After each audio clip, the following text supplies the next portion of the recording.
Hi guys, நான் தான் உங்க டெக் ப்ளாக். இனி நம்ம எதை பற்றி பார்க்க போகிறோம்னா கூகுள் பிக்சல் 9a.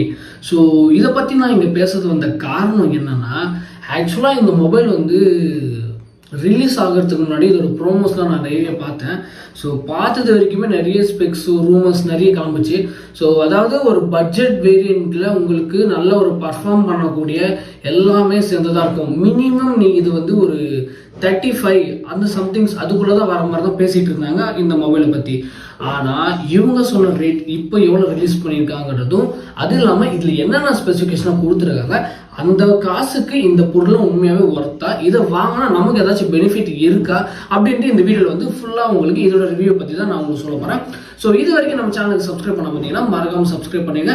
ஆனால் அந்த எப்பயும் போல சொல்கிறது அந்த பெல் ஐக்கன் கிளிக் பண்ணி அதில் லான் நோட்டிஃபிகேஷன் அதை கிளிக் பண்ணும்போது தான் நான் போகிற வீடியோஸ் உங்களுக்கு ரீச் ஆகும். ஓகேங்களா? ஸோ இப்போ வாங்க வீடியோக்குள்ளே போகலாம்.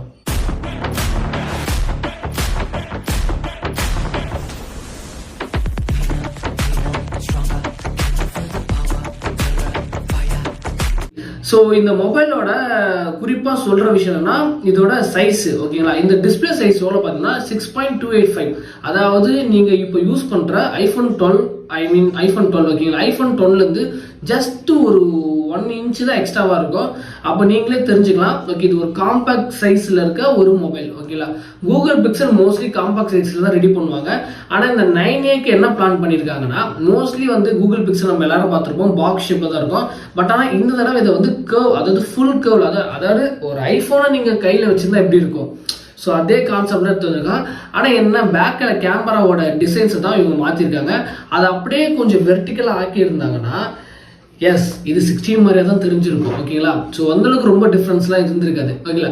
ஓகே, இப்போ டிஸ்பிளேல என்னென்ன யூஸ் பண்ணியிருக்காங்க பார்த்தீங்கன்னா வச்சுக்கோங்களேன், எப்பயும் போல வந்து ஹெச்டி டிஸ்பிளே தான். ஸோ 4K சப்போர்ட் எல்லாமே இருக்கு.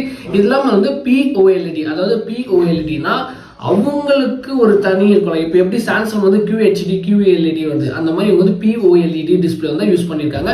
ஸோ அதனால வந்து பிக்சல்ஸ், ஸோ பிக்சல்னு பேர் மட்டும் இருந்தால் பார்த்தது, டிஸ்பிளேலும் குவாலிட்டி இருக்கும். அதனால வந்து பிக்சல் டிஸ்பிளேக்கு நல்ல பேர் போன ஒரு விஷயம் நான் உங்களுக்கு இதில் சொல்ல வரேன். ஓகேங்களா? ஸோ அடுத்ததாக பார்த்தீங்கன்னா பேக்கில் மொத்தம் 2 கேமரா கொடுத்துருக்காங்க. ஒரு கேமரா பார்த்தீங்கன்னா 48 மெகா பிக்சல்ஸ்க்கான ஒரு மெயின் கேமரா, தென் அதுக்கு சப்போர்ட் பண்ணுற வகையில் 12 மெகா பிக்சலுக்கான செகண்டரி கேமராவும் கொடுத்துருக்காங்க. ஃப்ரண்ட்ல பார்த்தீங்கன்னா 13 மெகா பிக்சல் ஒரு செல்ஃபி கேமரா. ஸோ எப்பயும் போல அதே தான் லாஜிக்கு. இதெல்லாம் வந்து புதுசாக யாராச்சும் பார்க்குறீங்கன்னா என்ன அது 50-60 சொல்லியிருந்தாங்கன்னா, இவங்க யூஸ் பண்ணுற லென்ஸோட குவாலிட்டினஸ் அந்த மாதிரி இருக்கும். ஸோ அதனால கேமரா வந்து கூகுள் பிக்சல் நான் குறை சொல்ல மாட்டேன் எப்பயும் போல. ஓகேங்களா?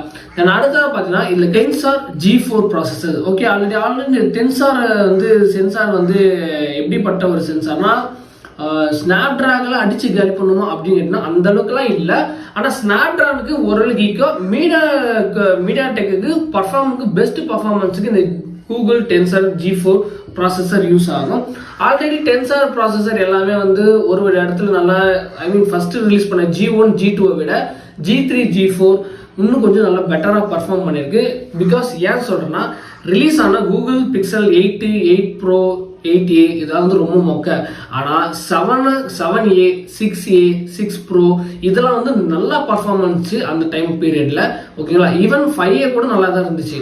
ஸோ அதனால வந்து இந்த 9aக்கு இன்னும் நல்லா பர்ஃபார்மன்ஸுக்கு இம்ப்ரூவ்மெண்ட் பண்ணணும், அதுக்காக இதை வச்சிருக்காங்க. ஸோ எப்பயும் போல இந்த கேமிங் ப்ராசஸர் நல்லா தான் இருக்குது, அதில் எந்த பிரச்சனை இல்லை. ஈட்டிங் யூசஸ் இருக்கா கேட்டிங்கன்னா, ஈட்டிங் யூசஸ் அந்த அளவுக்கு கிடையாது. ஸோ நம்ம யூஸ் பண்ணுற பொறுத்து தான் எல்லா மொபைலுக்கான ஈட்டிங் யூசஸ். ஆனால் முக்கியமாக இதில் மெயினான விஷயம் என்னன்னா, இதில் பேட்டரி தான் நீங்கள் பார்க்க வேண்டிய விஷயம். ஸோ ஏன் கேட்குறேன்னா, பேட்டரியில் வந்து 5100 mAh பேட்டரி கொடுத்துருக்காங்க. எஸ், கூகுள் பிக்சல்லையும் இப்போ ஓரளவுக்கு வந்துட்டாங்க. மோஸ்ட்லி கூகுள் பிக்சல் எப்படின்னு வச்சுக்கோங்க, ஐஃபோன் மாதிரியே தான் இருப்பாங்க. அவங்களும் நல்ல ப்ராசஸர் கொடுத்துட்டு பேட்டரி ரொம்ப குறைச்சிடுவாங்க. ஓகேங்களா? அதாவது ஒரு 3500, 4000, 3800, 3200 இப்படி இருந்துச்சு. இப்போ இவங்க ஒரு படி மேலே வந்து 5100.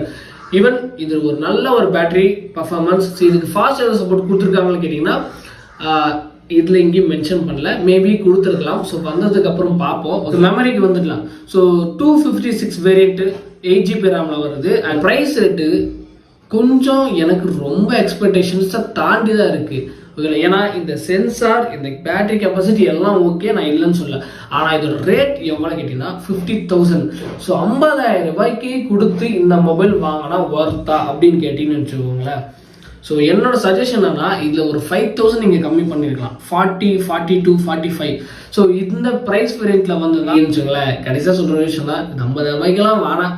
என்னை பொறுத்த வரைக்கும் 50,000 ரூபாய்க்கு வந்து நீங்கள் விவோவில் ட்ரை பண்ணிட்டே போடலாம். ஏன் நான் விவோக்கு வந்துட்டேன்னா, விவோ வந்து ரிலீஸ் பண்ண X200 சம்திங் நினைக்கிறேன்.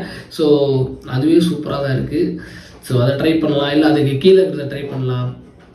ஆனால் கூகுள் பிக்சல் 9 வந்து எனக்கு வேணாம். அதுக்கு பதிலாக நீங்கள் 9 கூட ட்ரை பண்ணிடலாம். 9 ஒரு 50-60 கூட தாராளமாக வாங்கிடலாம். ஆனால் 9A இது வெறும் பேசிக் வேரியன்ட்டு, அதுவே இவ்வளோ ரேட்டு கொடுத்து வாங்குற அளவுக்கு மேபி அந்த அளவுக்கு இல்லை. ஓகேங்களா? So love you guys, bye. வேற ஒரு தரமாக வந்து நான் உங்களை சந்திக்கிறேன். நன்றி, வணக்கம். மாற்றம் ஒன்றே மாறாதது.